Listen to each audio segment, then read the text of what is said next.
Successful దర్శకుడు అంటే వెంటనే గుర్తొచ్చే పేరు అనిల్ రావిపూడి.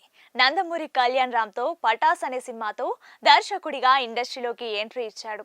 ఆ తర్వాత supreme, Raja the great, F2, Sarileru Neekevvaru, F3, Bhagavanth Kesari సినిమాలతో సూపర్ హిట్లు అందుకున్నాడు. తాజాగా ఆయన దర్శకత్వంలో వచ్చిన సంక్రాంతికి వస్తున్నాం చిత్రం కూడా హిట్ అందుకుంది. విక్టరీ వెంకటేష్, ఐశ్వర్య రాజేష్ జంటగా నటించిన ఈ చిత్రంలో మీనాక్షి చౌదరి కీలక పాత్రలో నటించింది. దిల్ రాజు ఈ సినిమాను నిర్మించాడు. జనవరి 14న ప్రేక్షకుల ముందుకు వచ్చిన ఈ చిత్రం పాజిటివ్ టాక్ తో దూసుకుపోవడమే కాకుండా మంచి కలెక్షన్లను రాబడుతోంది. సంక్రాంతికి వస్తున్నాం సినిమాతో హిట్ కొట్టి వరుసగా 8 హిట్లు తన ఖాతాలో వేసుకున్నాడు. అయినప్పటికీ అనిల్ రావిపూడి డైరెక్షన్ కి వంకలు పెట్టే బ్యాచ్ ఎక్కువ.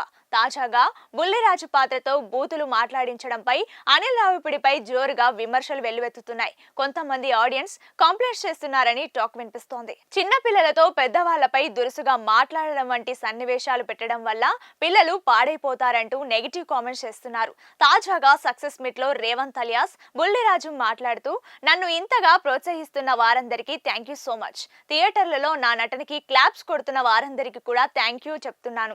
నాలా ఓటీటీలు చూసి ఎవరు పాడైపోకూడదు, ఎవరు నాలా తిట్టకూడదు అనే ఉద్దేశంతో మాత్రమే ఈ పాత్రను అలా చేశాం. అది ఎవరినైనా నొప్పించి ఉంటే క్షమించండి. నాకు ఈ అవకాశం ఇచ్చిన దర్శకుడు అనిల్ రావిపూడి గారికి థ్యాంక్స్ అంటూ చెప్పుకొచ్చాడు. మరోపక్క బుల్లిరాజు పాత్ర గురించి అనిల్ రావిపూడి మాట్లాడుతూ, ఓటీటీ కంటెంట్ ఇప్పుడు చాలా బోల్డ్ గా, ట్రాన్స్పరెంట్ గా ఉంటుంది. అలాంటి కంటెంట్ కి పిల్లలను దూరంగా ఉంచకపోతే ఎలాంటి పరిస్థితులు ఏర్పడతాయి అనేది బుల్లిరాజు పాత్ర ద్వారా చూపించాలనుకున్నాం. అంతే తప్ప ఆ పాత్ర ద్వారా పిల్లల్ని చెడగొట్టడం కాదు అంటూ క్లారిటీ ఇచ్చాడు. ఇక తన సినిమాలో జబర్దస్త్ టైప్ స్కిట్స్ ఉంటాయని, క్రిన్స్ కామెడీ ఉంటుందని అంటూ ఉంటారని అనిల్ రావిపూడి చెప్పుకొచ్చాడు. సినిమా అనేది, స్క్రీన్ ప్లే అనేది, డైరెక్షన్ అనేది చాలా మంది స్టడీ చేసి ఉంటారు. డైరెక్షన్ అంటే ఇది, స్క్రీన్ ప్లే అంటే అది, రైటింగ్ అంటే ఇలా రాయాలి, క్యారెక్టర్ ఆర్క్ ఇది అంటూ ఏవేవో మాట్లాడుతూ ఉంటారు. చాలా మంది screen play writers technical words తో రివ్యూలు చెప్తూ ఉంటారు. నాకు అవేవి తెలియదు, ఏమీ తెలియవు. నాకు తెలిసిన సినిమా ఒకటే. థియేటర్కి వెళ్ళి నేను సినిమా చూస్తున్నప్పుడు నాకు నచ్చిన సీన్ వస్తే విజిల్ కొడతా, చప్పట్లు కొడుతూ. అదే నాకు తెలిసిన సినిమా, నేను అదే తీస్తా. నేను చిన్నప్పటి నుండి చూసిన సినిమా ఇదే. ఆడియన్స్ విజిల్ వేస్తే నేను కూడా విజిల్ వేస్తా, చప్పట్లు కొడితే నేను చప్పట్లు కొడతా. క్యారెక్టర్ నన్ను ఎమోషన్ కి గురి చేస్తే ఎమోషన్ అవుతా. ప్రతి శుక్రవారం ఏ సినిమా రిలీజ్ అయినా ఆ థియేటర్లో ఉంటా.